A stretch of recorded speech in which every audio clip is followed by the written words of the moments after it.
जय श्री महाकाल। जय हो भोलेनाथ। मेरे प्रिय भक्तजनों, मेरे भाई बंधुओं, आप सभी को पता होगा कि हमारे भारतवर्ष में 12 ज्योतिर्लिंग विराजित है और हर एक ज्योतिर्लिंग के पीछे कुछ पौराणिक कथाएं प्रचलित है, जिनके सुनने मात्र से भगवान शिव हम पर प्रसन्न होकर हमें मनोवांछित फल प्रदान करते हैं। मेरे प्रिय भक्तजनों, ऐसी ही कथा है भगवान सोमनाथ की।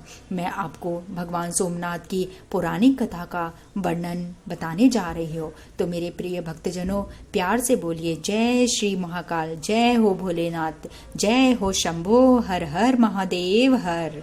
इन ज्योतिर्लिंग भगवान शिव के दर्शन, पूजन, आराधना से भक्तों के जन्म जन्मांतर के सारे पाप समाप्त हो जाते हैं। वे भगवान शिव की कृपा के पात्र बनते हैं। ऐसे कल्याणकारी ज्योतिर्लिंगों की कथा आज मैं आपको सुनाने जा रही हूँ। भगवान सोमनाथ प्रांत के कठियावाड़ा क्षेत्र में समुद्र के किनारे सोमनाथ नामक विश्व प्रसिद्ध मंदिर में यह ज्योतिर्लिंग स्थापित है। मेरे प्रिय भक्तजनों, पहले यह क्षेत्र प्रभात क्षेत्र के नाम से जाना जाता था। यही भगवान श्री कृष्ण ने जरा नामक व्याधि के बाण को निमित्त बनाकर अपनी लीला का स्मरण किया था। यहाँ के ज्योतिर्लिंग की कथा का पुराणों में इस प्रकार वर्णन है, सुनिए। दक्ष प्रजापति की 27 कन्याएं थी। उन सभी का विवाह चंद्रदेव के साथ हुआ था, किंतु चंद्रमा का समस्त अनुराग व प्रेम उनमें से केवल रोहिणी के प्रति ही रहता था। उनके इस कृत्य से दक्ष प्रजापति की अन्य कन्याएं बहुत अप्रसन्न रहती थी। उन्होंने अपनी यह व्यथा कथा अपने पिता को सुनाई। दक्ष प्रजापति ने इनके लिए चंद्रदेव को अनेक प्रकार से समझाया, किंतु रोहिणी के वशीभूत उनके हृदय पर इसका कोई प्रभाव नहीं पड़ा। अतः दक्ष ने क्रोध में आकर उन्हें क्षयग्रस्त हो जाने का शाप दे दिया। इस शाप के कारण चंद्रदेव तत्काल क्षयग्रस्त हो गए। उनके क्षयग्रस्त होते ही पृथ्वी पर सुधा, शीतलता, वर्षण का उनका सारा कार्य रुक गया। चारों ओर त्राही मच गई। चंद्रमा भी बहुत दुखी और चिंतित थे। उनकी प्रार्थना सुनकर इंद्रादि देवता तथा वशिष्ठ आदि ऋषिगण उनके उद्धार के लिए पितामह ब्रह्मा जी के पास गए और ब्रह्मा जी से प्रार्थना करने लगे।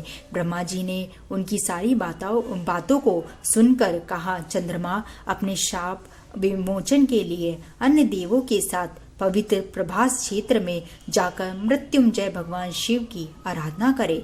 उनकी कृपा से अवश्य ही इनका शाप नष्ट हो जाएगा और वे रोग मुक्त हो जाएंगे।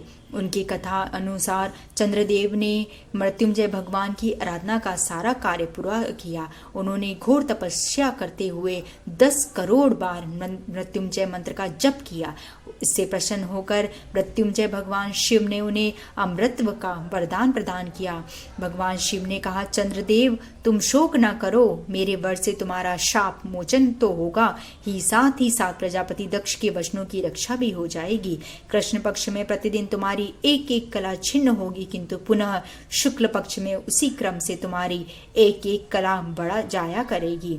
इस प्रकार प्रत्येक पूर्णिमा को तुम्हें पूर्ण चंद्रत्व प्राप्त होता रहेगा। चंद्रमा को मिलने वाले इस वरदान से सारे लोगों के प्राणी प्रसन्न हो उठे। सुधाकर चंद्रदेव पुनः दशों दिशाओं में सुधावर्षण का कार्य पूर्वव्रत करने लगे। शाप मुक्त होकर चंद्रदेव ने अन्य देवताओं के साथ मिलकर मृत्युंजय भगवान से प्रार्थना की कि आप माता पार्वती जी के साथ सदा के लिए प्राणों के उद्धारार्थ यहाँ निवास करें। भगवान शिव उनकी इस प्रार्थना को स्वीकार करते हुए ज्योतिर्लिंग के रूप में माता पार्वती के साथ तभी से यहाँ रहने लगे।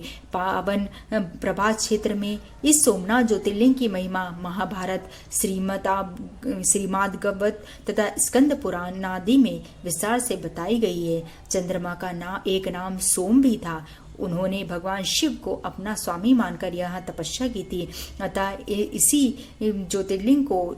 कारण इस ज्योतिर्लिंग को सोमनाथ भी कहा जाता है। उनके दर्शन, पूजन, आराधना से भक्तों के जन्म जन्मांतर के सारे पाप और दुख नष्ट हो जाते हैं। अतः इस ज्योतिर्लिंग को सोमनाथ भी कहा जाता है।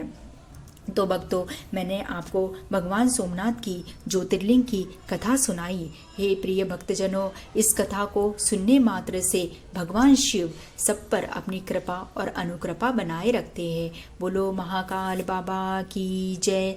ज्योतिर्लिंग की कथा का वृतांत संपूर्ण होता है। जय हो महाकाल बाबा।